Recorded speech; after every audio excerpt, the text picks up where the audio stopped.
Hello, my name is Andy and I am the Village Idiot. I'm armed with a car and a GoPro and an unhealthy amount of time on my hands. I'm using that time to attempt to visit every civil parish in England.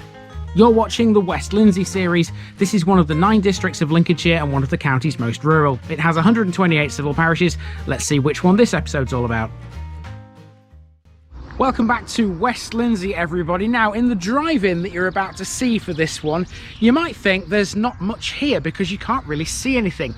All the properties and all the interesting bits in this one are all sort of set back from the road. So, you know, you drive through this place and you think, well, there's nothing to it. There is plenty to it if you know where to look. This is Lissington.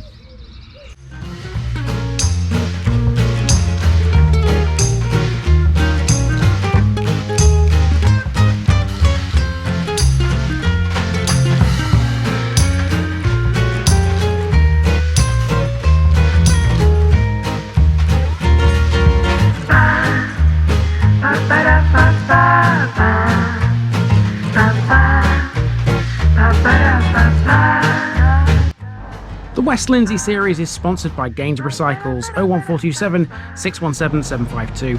For all your cycling needs, this is your one-stop shop, located at 20 Ropery Road or online at gainsboroughcycles.com. There's a link in the description. Gainsborough Cycles, ask for Trevor Halstead. And this video is also sponsored by Jamie's Fitness Studio, based on Low Road, Greyingham, near Curtin in Lindsey. Jamie is one busy lady. Check her out by calling 07906 749 574 or emailing hello@jamies.co.uk. Online membership is available. There's a link to her Facebook page in the description. Jamie's Fitness Studio. Get fit, get happy, get healthy. Here's my disclaimer for people who may be watching me for the first time. I say things as I would in my native accent and dialect. As a result, I may not pronounce things in the same way as the locals do. Remember, I'm a visitor. It's impossible to know everything. Leave me a comment, spin me a like and bash that subscribe button. Let's get to today's parish video. Here's an interesting little village in West Lindsey, Lissington, a linear village 4 miles to the south of Market Rasen. A lot of people will know this place if they travel between Market Rasen and Wragby on a regular basis, because it's on the B1202. With that in mind, you can make the simple comparison here to Linwood, because not very many people ever stop here, they just use it as a thoroughfare. And being fair, you wouldn't necessarily know where to look to find Lissington's best bits. A lot of the village is set back from the road, behind massive trees which obscure the main landmarks. Its central feature, therefore, is its pub, the White Hart, located right on a bend in the B1202. Lissington was originally recorded in the Domesday Book as Lessintone, and like Wickenby was once part of the lands owned by the Danish farmer Wraggoe. In its time, it had 2 chapels and a school, and it still retains a church, if you know where to find it. The area the parish covers used to be bigger than what it currently is, but in 1887, Lissington gave up a few of its fields to Buslingthorpe. It still covers a reasonable chunk of land and extends as far east as Bleasby Moor. That's where you'll find Top Farm, which attracts people from miles around. I would imagine many of you who know Lissington will have, at some point, visited it. Let's get the boots on and see exactly what it's got to offer.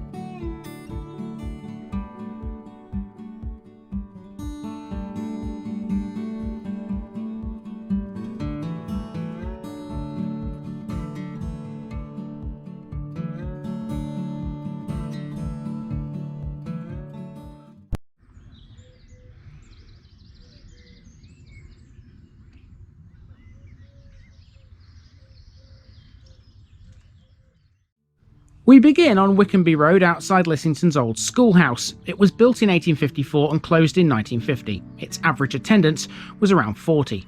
Children now attend school further afield. Lissington used to have 2 chapels which both still stand. The former Wesleyan chapel is the white building that's right next to Grundy Lane, and not to disappoint, here it is. It's seen better days, hasn't it? So too has the other one, which was a United Free Chapel.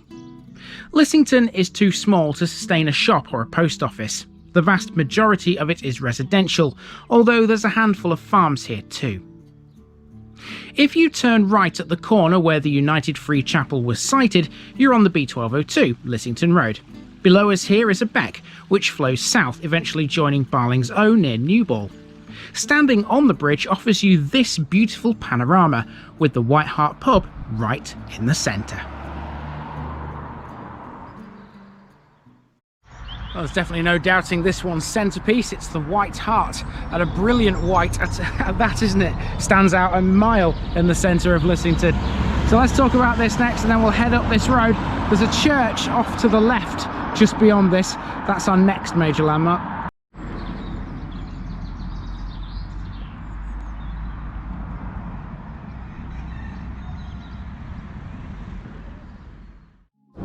Now, unfortunately, you won't be getting a pint at the White Hart anytime soon. It's closed and has been since January this year.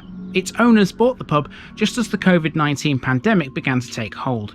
They made it through, but rising costs have since spelt the end for the business. The White Hart remains, though, Lissington's standout feature.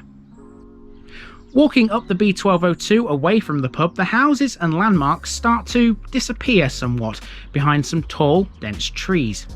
There are clues, though, that we're approaching the church. This is one of them. These are church cottages, which are pretty much next door. Dedicated to St John the Baptist, Lissington's church stands at the end of a long drive off the B1202. It's a Grade 2 listed building built from ironstone and greenstone. It dates from 1796 and was restored in 1895 and 1912. Further additions came in 1925. It's a pretty little church, this one, both inside and out. So do you remember a couple of episodes ago where we saw the church in Linwood and that article that said Linwood Church is the best kept secret in the Market Rasen area? Well, I think this is a very well kept secret as well, because it's not obvious that this church is even here. When you drive through the village, you wouldn't know that this stands back from the road, but it doesn't. It's quite a way up this drive. It's a long way down the drive and you can't see it from the road. And here it is, the church here in Lissington. Now, I don't know whether this is open. We're going to find out. Hopefully it is. Then we can have a look around inside. Mind the step. Okay, I will. Yes, we're open. Okay, so in we go. Ooh, bit narrow, but in we are. There's a door behind me. Any birds getting in. So here we are. Here's the church then. So let's have a wander down the aisle. First thing I've noticed here, we've got two massive tablets. One on this side and one on the other side. Okay. Those are the 10 Commandments, by the way. So let's go into the chancel. Here we go. It's a nice light airy chancel, this one. Ooh, got an electric organ, which is switched on actually. Just gonna have a little, you can see it switched on because there's a light, I wonder. Hey, it made a noise. There's the actual organ, or should I say the pipe organ, because it's both are organs. It's just that that's a pipe organ and that's an electric one. Anyway, the reason it's light and airy is because there's not much stained glass in this chancel. As you can see, it's a clear window. You can see out of the churchyard. And here we are at the altar. It's quite a small building, this. You don't realise how small it is once you get inside, to be honest with you.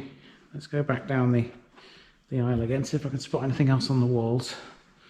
Apart from the 10 Commandments, I haven't seen anything else really of any note. There's a painting of some description at the end here. Oh, hang on a sec, on this windowsill we've got some kind of war memorial. It's to do with Wickenby.